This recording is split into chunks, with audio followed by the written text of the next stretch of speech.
예, 안녕하세요. 이천청솔기술학원에서 영어과 팀장을 맡고 있는 이상현입니다.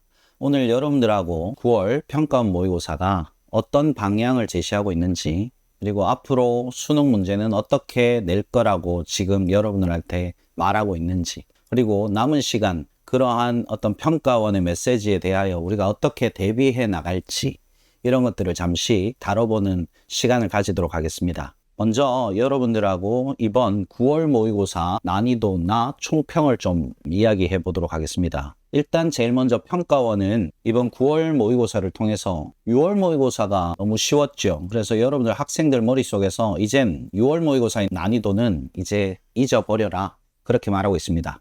수능은 절대로 그렇게 수월하게 내지 않을 거다라고 이야기하고 있죠. 그러면서 그 문제 곳곳에서 이제 그 난이도를 조절해 가면서 여러분들 이제 수능은 난이도가 최소한 이 정도는 될 거야 라고 말하고 있습니다. 일단 전체적으로 난이도를 보면 작년, 그러니까 올해죠. 올해 6월 모의고사의 1등급 비율이 19.1%, 거의 100명 중에 20명이 1등급을 받아버리는 그런 현상, 기현상이 발생했고요. 그때 보시면 오답률이 최고 난이도가 62%에서 최고 난이도 5위까지가 50% 정도, 56%까지 굉장히 낮은 난이도를 가지고 있었습니다.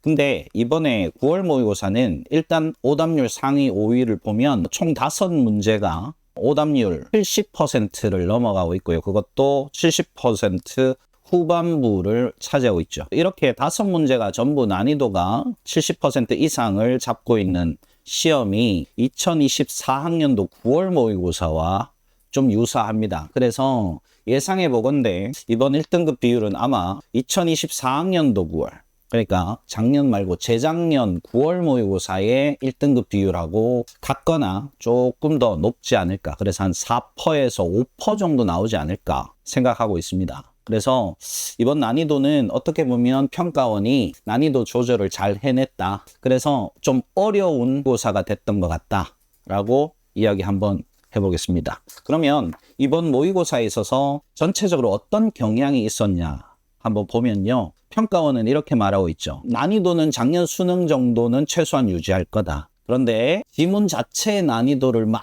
올리는 게 아니라 선지 구성을 까다롭게 해서 지문에 대한 충분한 이해도와 그 이해도를 바탕으로 아주 디테일하게 선지를 분별해낼 수 있는 그 능력에 대해서 물어볼 거다라고 이야기를 하고 있네요. 특히 상위권 학생들에게 굉장히 중요한 메시지를 전하고 있습니다. 그리고 실제로 이번에 주제 파트는요. 주제 파트가 원래는 저희가 난이도 중 정도로 생각하고 있는 문제 유형인데 이번에는 난이도 지문 자체를 끌어올렸던 것 같아요. 그리고 선지도 굉장히 길었어요. 그뿐만 아니라 가장 난이도가 높다고 생각되는 21번을 제일 먼저 배치시킴으로써 함의 추론이죠. 배치시킴으로써 아이들이 처음부터 헉하고 당황하게 하는, 그래서 자칫 잘못하면 멘탈이 그 자리에서 무너져 버리는 그런 어떤 문제 배치가 있었던 것 같아요. 그래서 특히 이 메시지는 뭘 의미하냐면 혹시 안 읽히는 지문이 있으면 2번 정도 읽어보고 무슨 말인지 모르면 당황하지 말고 스킵해라. 문제를 풀어가는 어떤 하나의 어떤 전체적인 운영도 굉장히 중요해질 것 같다. 그런 생각을 해봤습니다. 이번에 발표에 의하면 EBS 연계율은 55.6%라고 지금 발표하고 있는데 실제로 간접 연계고 연계는 되지 않는다라고 생각하시면 되겠죠. 하지만 전체적인 문제가 다루고 있는 소재나 어휘 또는 유형들은 실제로 여러분들이 수능 특강 영어 독해, 수능 완성으로 충분히 연습할 수 있도록 간접 연계를 통해서 훈련시키는 거니까 여러분들이 EBS 교재를 기본 교재로 충실하게 공부를 해라 라고 지금 이야기하고 있습니다. 이제 유형별로 문제를 조금 분석해 보면 이제 우리가 유형을 접근할 때 남은 시간 동안 어떤 마인드를 가지고 각 문제 유형들에 대해서 접근할 것인가, 그 부분에 대해서 한번 살펴보도록 할게요. 듣기 유형은 상대적으로 평이했습니다. 그리고 참 재밌는 게 어법 어휘 문제가, 즉 29번 30번 문제가 좀 평이했습니다.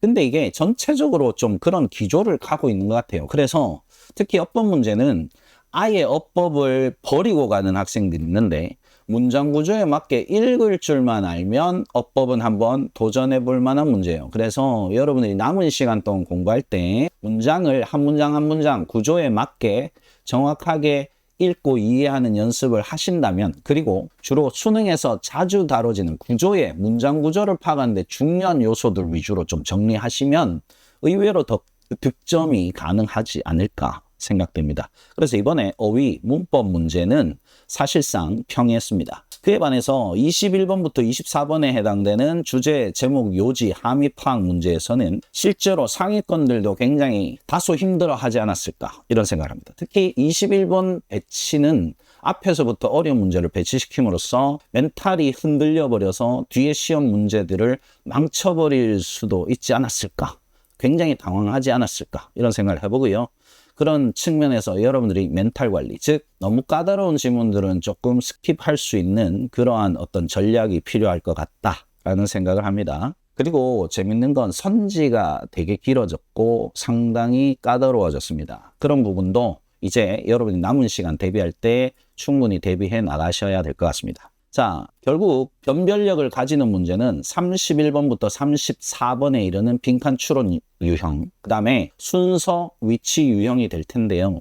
이번에 빈칸 추론이나 순서 위치 유형에서 지문이 그렇게 까다롭다 이런 느낌은 좀 덜했습니다. 읽히가마는 그럼에도 불구하고 학생들의 오답률 거의 대부분의 상위권을, 오답률이 높은 문제들은 거의 빈칸 문제 또는 37번, 39번의 순서 하나, 위치 하나가 되게 까다로웠는데요. 이 부분은 지금 평가원에서 하고 있는 말이, 야, 이제 지문 설렁설렁 읽어서 그냥 선택지에서 그냥 쉽게 고르는 그런 문제 말고 이제 지문을 디테일하게 잘 이해해서 전체적인 맥락을 이해해서 선지에서 정말 이 지문에서 말하고 있는 핵심 키워드를 포함하고 있는 그것을 좀 더 비틀어서 추론해낼 수 있는, 반대로 말하면 거리가 먼 선지들을 과감하게 명쾌하게 제거할 수 있는 그런 능력들을 되게 물어보고 있습니다. 그래서 그런 부분들, 특히 상위권 학생들은 그런 부분들 준비하시고요. 그다음에 재밌는 건 이번에서 평가원 문제를 통해서 우리가 또 유추해 볼 수 있는 게, 순서 문제 두 문제 중에 한 문제는 쉬울 거다, 한 문제는 어려울 거다. 근데 쉬운 문제를 앞에 놓을지 뒤에 놓을지는 모르겠어요. 근데 만약에 앞에 어려운 문제가 배치됐을 때 거기에 발목 잡히면 여러분들 시간 공격 받습니다. 그래서 그 부분 충분히 그런 부분들 고려하면서 시험 대비하시고요. 그에 반해서 문장 삽입 문제는 이번에 두 문제가 다 좀 수월한 편이었는데 그 중에서도 한 문제 39번은 조금 어려웠어요. 그러니까 이 부분도 여러분들 풀 수 있는 문제부터 먼저 풀자, 이런 것들을 좀 생각하고 대비하시면 좋겠습니다. 다음으로는 이제 여러분들한테 남은 시간 동안 어떻게 점수별로 등급별로 어떻게 대비할지에 대한 이야기들을 좀 나눠볼 건데요. 거기 이제 제일 먼저 하고 싶었던 말이 뭐냐면, 시험 중에 어떤 특정 문제에 발목 잡혀서 멘탈이 무너지는 일이 없도록 하라. 충분히 변별력을 가질 만한 어려운 문제를 배치할 것이니까 그런 문제가 먼저 만나게 된다 하더라도 절대로 멘탈 무너지지 마라. 그리고 빨리 읽어보고 안 되면 다음 문제로 넘어갈 수 있는 훈련을 하라. 그리고 맞출 수 있는 문제 반드시 맞춰라. 이런 것들이 여러분들이 꼭 갖춰야 될 어떤 하나의 마인드가 아닐까라고 생각합니다. 일단 최상위 학생들은요, 선지 분석 꼼꼼히 하시고 지문 분석 꼼꼼히 하시고, 그래서 답을 골라 나가는 과정에서 왜 이건 답이 되고 왜 이건 오답일 수밖에 없는지 그걸 꼭 파악하시는 훈련을 하시고요.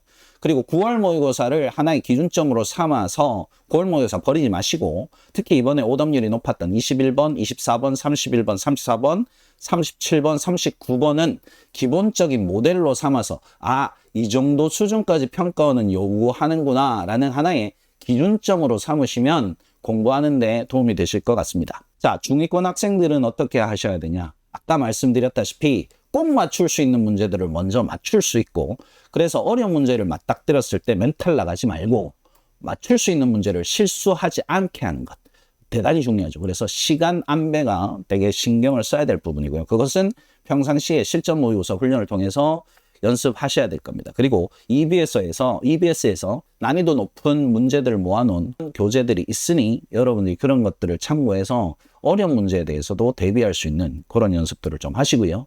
그 다음에 어법이 아예 안 되는 경우는 모르겠지만 어법 한번 다루어 보셨으면 좋겠습니다. 그리고 항상 문제를 풀 때 빈칸이나 순서나 삽입은 뒤로 해서 푼다 이런 마인드로 접근해 주시면 좋겠고요. 괜한 고집 피우시지 않았으면 좋겠습니다. 그리고요, 문제는 이제 하위권 학생인데요.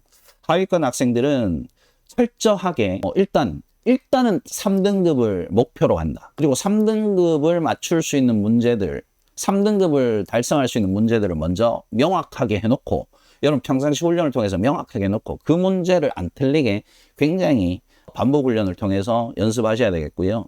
그리고 여러분들 평상시 어휘 학습을 절대 게을리 하시면 안 됩니다. 여러분들은 반드시 어휘를 채워야만 득점이 올라간다는 걸 명심하시고, 그 다음에 듣기 틀리시면 안 됩니다. 그 부분 준비하셔야 됩니다. 남은 시간 동안 충분히 준비하실 수 있습니다. 아무튼 이제 이번 모의고사를 마치면서 여러분들 이번에 6월 모의고사에 비해서 9월 모의고사는 변별력을 잘 갖췄다고 생각합니다. 그래서 9월 모의고사를 모델로 삼아 여러분들이 수능을 준비하시는 게 합리적으로 보이고, 그리고 여러분들은 끝까지 포기하지 마시고 남은 시간 약점을 잘 보완하고 전략을 잘 세우셔서 영어가 여러분들의 입시에 있어서 좋은 결과를 내는 단단한 하나의 디딤돌로서 역할을 해줬으면 좋겠고요. 최저를 맞춘다든지 여러분들이 입시에 굉장히 중요한 어떤 등급을 달성한다든지 하는 하나의 밑거름이 됐으면 좋겠습니다. 끝까지 포기하지 마시고 수능 그날까지 최선을 다하셔서 여러분이 원하는 결과를 꼭 얻으시기 바랍니다. 저희는 수능 날까지 학생들과 최선을 다해서 끝까지 준비하겠습니다. 여기서 마치겠습니다.